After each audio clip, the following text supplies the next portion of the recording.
In this lecture, we're going to do some computational modeling using VPython of the energy and energy dissipation that we've been discussing in class for damped harmonic oscillators. Okay, so to do this, we're going to do an example of number 46 in chapter 7 from Matter and Interactions by Chabet and Sherwood. So let's read it together, and then I'll show you what I've done with the model.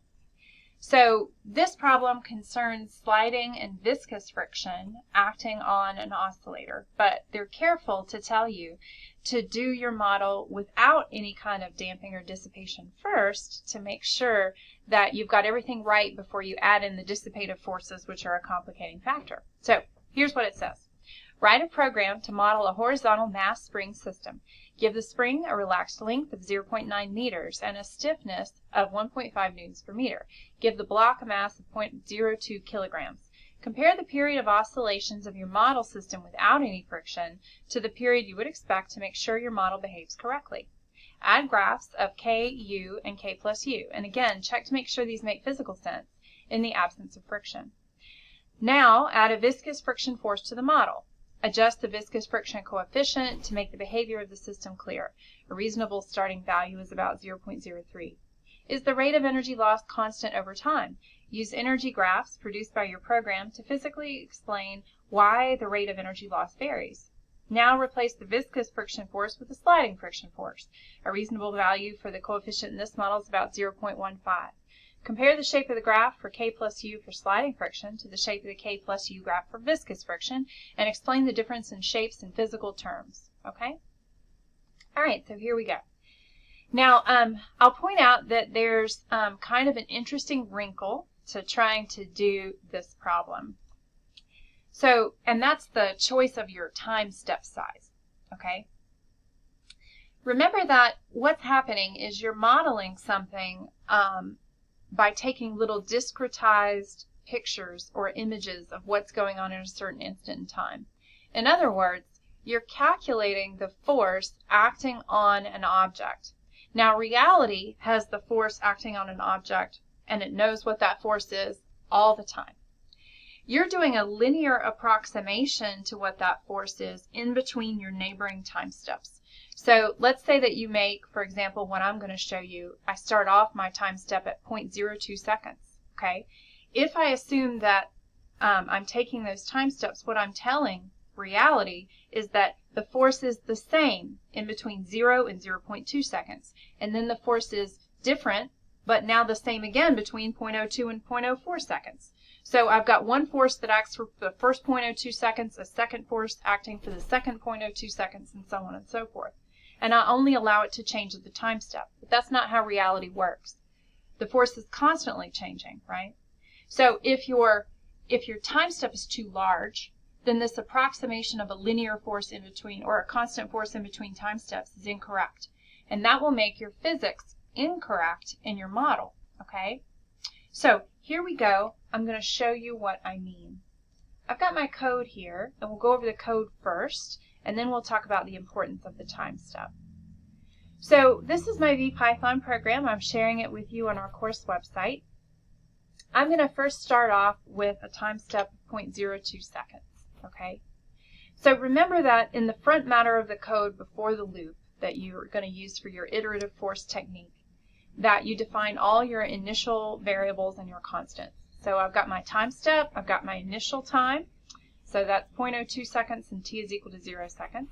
I've got my spring constant, my unstretched length of my spring, 1.5 newtons per meter and 0.9 meters respectively as it dictated. I've got my mass here, 0.02 kilograms. I actually don't need the viscous coefficient of friction for this part, so I'll just delete it. And then I've initialized my values for my block. So what I've got here is I've got a cube, basically, sliding on a tabletop, and it's attached to the wall on one side by a spring. So I'm giving my block, which is what I'm calling it, an initial velocity of 0. So it's just sitting there. So what I'm going to do is I'm going to compress my spring and then release it from rest. So that's why my initial momentum is 0.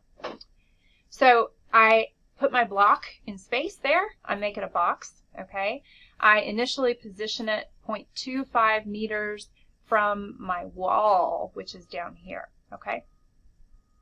So I displace my block from my wall, and my block is sitting on a table, okay?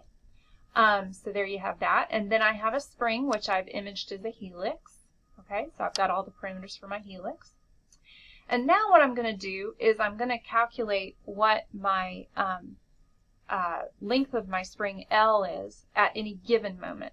Now, since I am attaching my spring between my block and my wall, and I put my block at x equal to, or my wall at x equal to 0, then the position of my block will actually be the length of my spring at any given time. So L is block dot pos, okay?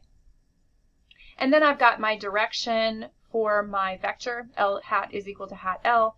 And then to calculate the stretch of the spring, or the displacement of the spring from equilibrium, I take the magnitude of my vector L and subtract off the equilibrium length of my spring L naught, okay? Now since L is a vector and L naught is a constant, I have to take the magnitude of L in order to calculate S. Now I'm going to want to plot my energies. I'll just go ahead and do that right away. If you're doing your code, you can make sure that your iterative force technique runs first and then add in the graph second.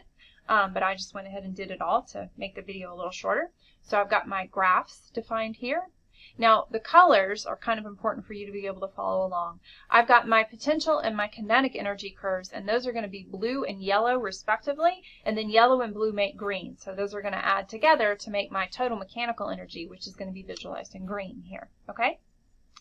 Now comes my loop. Anything that changes, remember, with time needs to have a calculation for that value inside the loop, okay? So for example, you've got to calculate the spring force inside the loop because the spring force will change with time. It's not a constant force, all right? So we've got all those calculations for everything that changes inside the loop. So I'm going to put my rate at, start off with a relatively slow rate. Let's do a rate of 20 to start off with.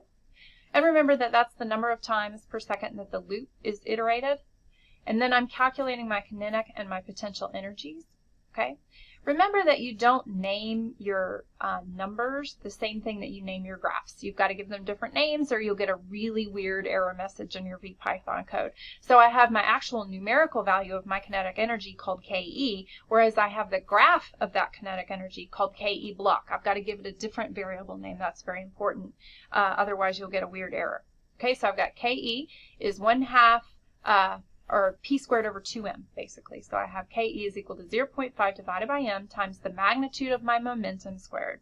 And then my potential energy will be this potential energy due to a spring, which is 1/2 Ks squared. So I've got that typed in here. And then my total mechanical energy is the sum of my kinetic and my potential.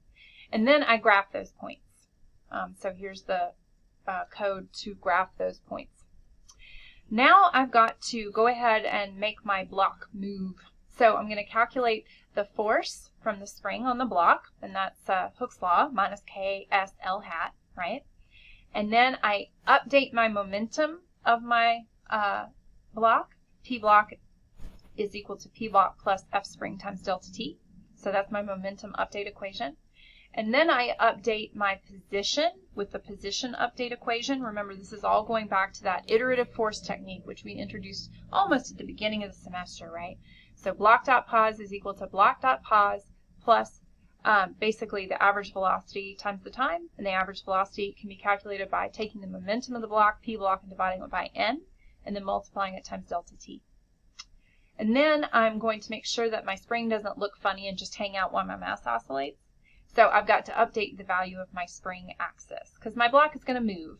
And so we want my spring to stay attached to my block. So the spring axis is block.pos minus wall.pos.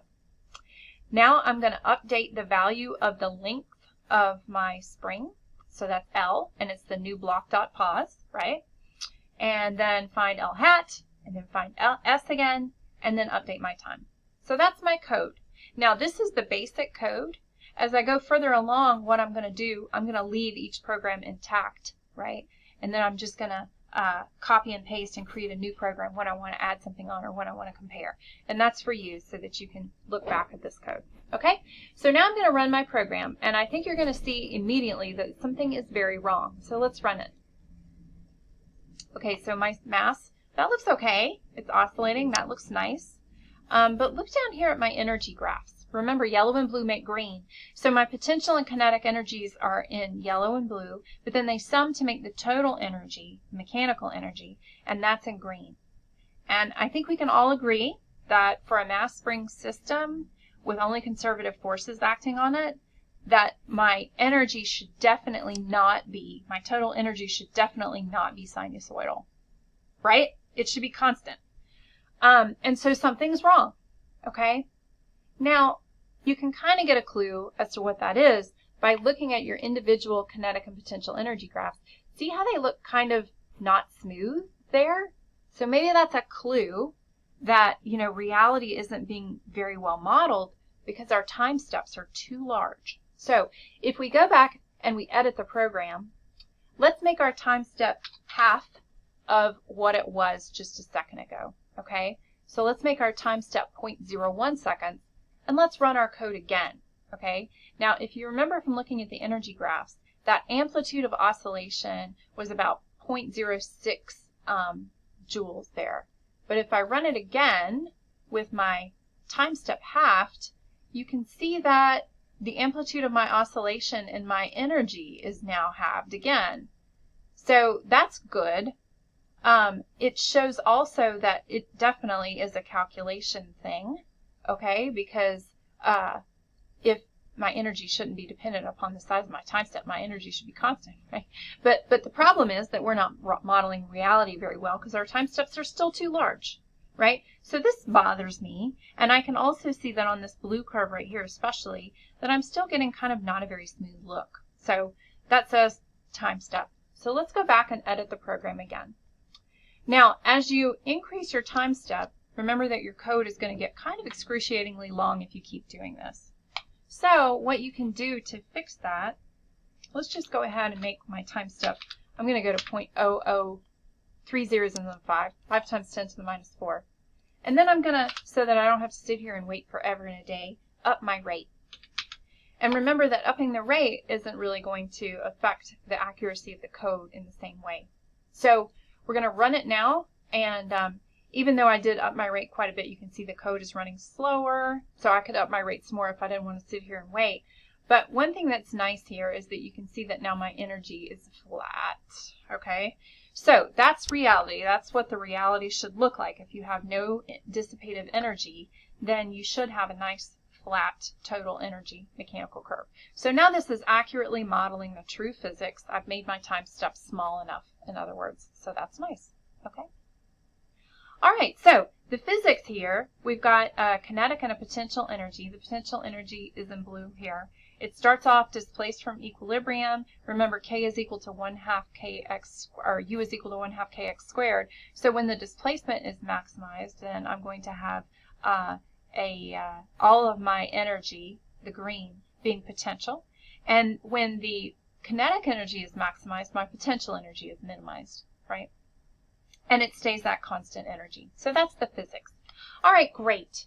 So now let's go to the second part. Since I've got my no friction code running well, let's go to the next code. And I called this Chapter 7, Problem 46, Part 2. So let's look at what I did to change it. So first of all, I'm going to use the same time step and a similar rate to what I did to run the code with no friction. And that ensures that I'm not going to get that weird pixelation of my graph looking thing, and then I'm not going to have some strange variation in energy that's due to just the time step size. So once I've got that worked out, my time steps and everything worked out for a constant conservative forces situation, now I can use those same time steps and add in non-conservative forces and be relatively confident that I'm not going to get weirdness that's non-physical in there. Okay, so my front matter is exactly the same as before, but now I add in my coefficient of viscous friction, my drag coefficient from viscous friction, the one that they recommended in the code, which was, or in the question, which was 0.05. Okay, so that's 0.05 kilograms per second for my drag coefficient. And then other than that, all this front matter is basically the same, right? Now, where things are different is that within the code, of course, I'm going to calculate my, or within the loop, I'm going to calculate my kinetic and potential energies the same way. But within the loop here, now I'm going to include a calculation of viscous friction, okay? And remember that your viscous friction is equal to negative your drag coefficient times your velocity, okay? So here I've got that line in the code, F viscous is equal to C times minus P block over M, that's minus C times the velocity, okay? And then when I do my momentum update, all I had to do was include all of my forces, so I add the viscous friction to the spring force. Now remember that, and everything else is basically the same. So remember that the viscous friction is dependent upon the velocity, so the viscous friction is not a constant friction, okay? It's going to change. And so the calculation for that definitely must be inside the loop, okay? You must have that inside the loop.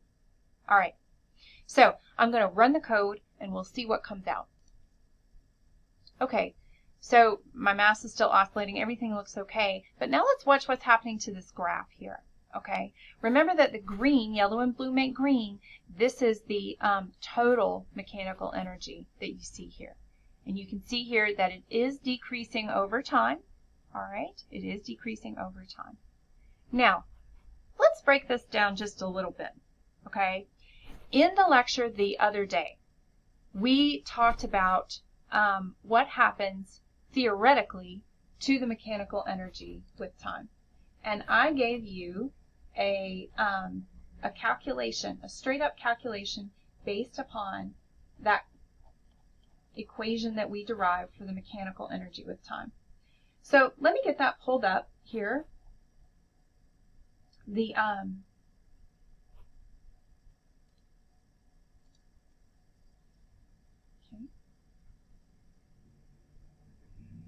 Okay, so here's the energy of the damped harmonic oscillator, and the equation that we derived for the energy of the damped harmonic oscillator is here, okay? We had 1/2 a squared e to the minus gamma t, k plus m times gamma over 2 squared times the cosine of 2 omega t plus phi, plus 1/2 omega m gamma sine 2 omega t plus phi, okay?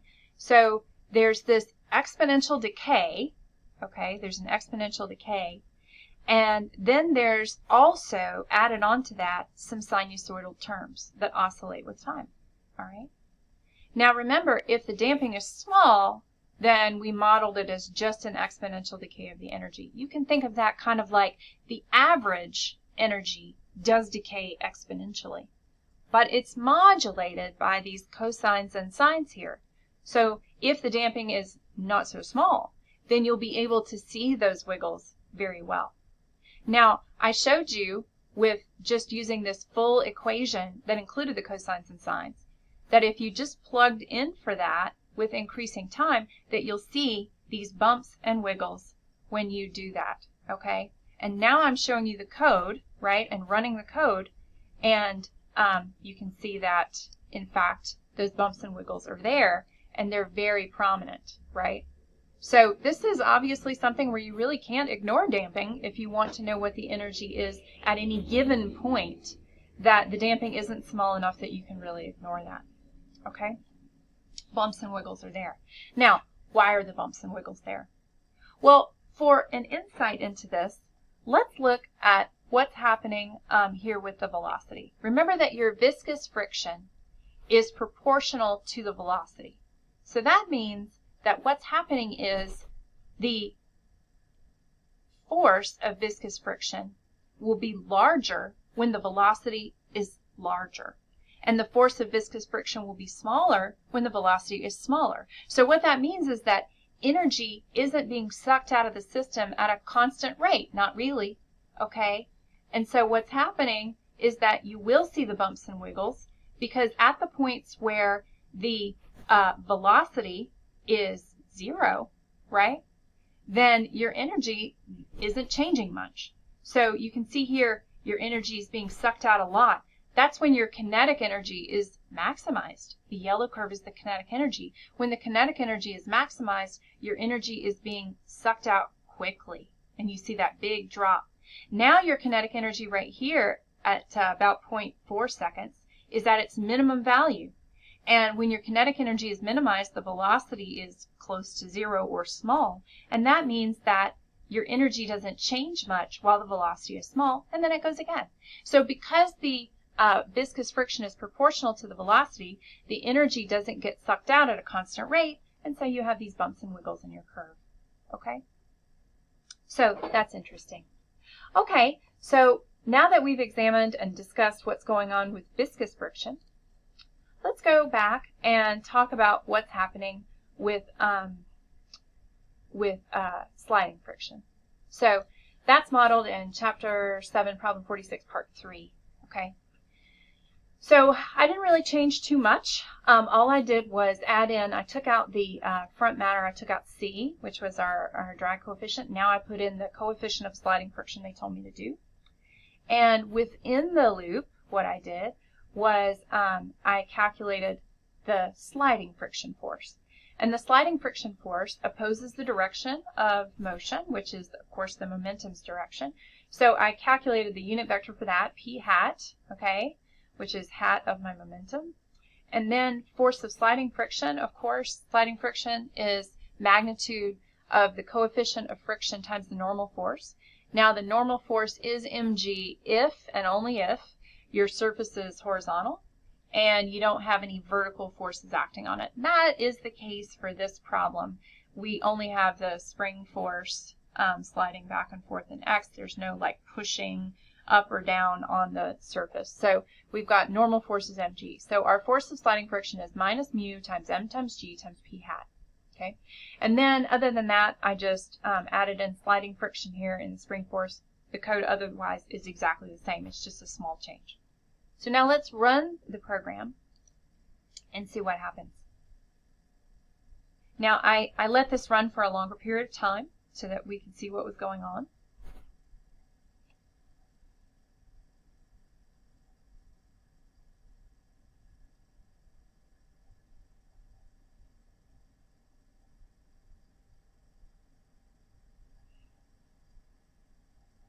Okay, so what do we notice here? This is a pretty different looking curve. Okay, this is a pretty different looking curve. Now look, your bumps and wiggles aren't as big as they used to be, are they?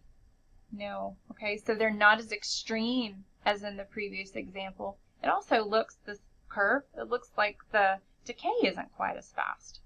Okay, so that has to do with physics.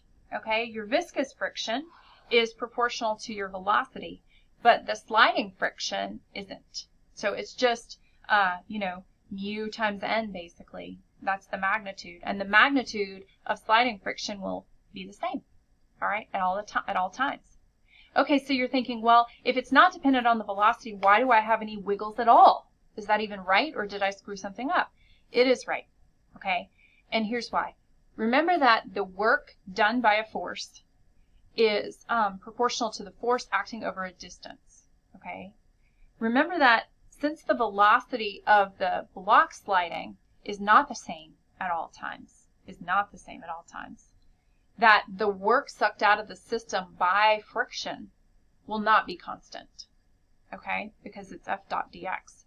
So that's why you still have some dependence here in time. And it's not just this flat, kind of smooth looking curve, because the work done by friction, even though friction is a constant force now, the work done by friction is not going to be constant because it's moving at different rates. And so when it's faster, it is sucking more energy out, right? And you'll get these plateaus when the velocity is close to zero because the work isn't being done as quickly when the block is moving slower. And so you still have these little plateaus. But they're not as extreme because the force is now not also proportional to the velocity, which kind of makes it a double whammy, right? If the force is proportional to the velocity and you're calculating the work, which is dependent upon the displacement, you're kind of doing a 1-2 combo on that time dependence for the energy being sucked out. Whereas now, right, you've got a work dependence, but not a velocity dependence within the force. All right. Okay, I hope that's understandable. I hope first of all some takeaways.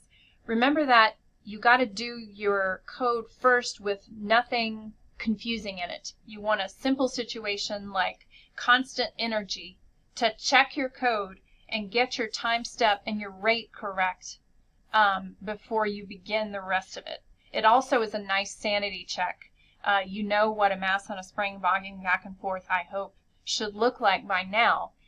If you start off and it doesn't look like that, you got to fix that first. So start off with that.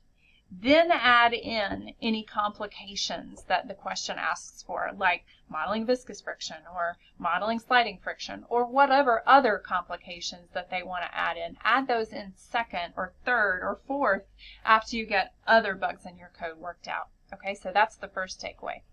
And the second takeaway is the interesting takeaways about the physics and the rate dependence of the energy loss that we discussed. And so hopefully this lecture with the modeling nicely supplements some of the theory that we've been doing and modeling in class. Okay, I hope that made sense. I hope you enjoyed it. As always, let me know if you have any questions, and I'll see you in class.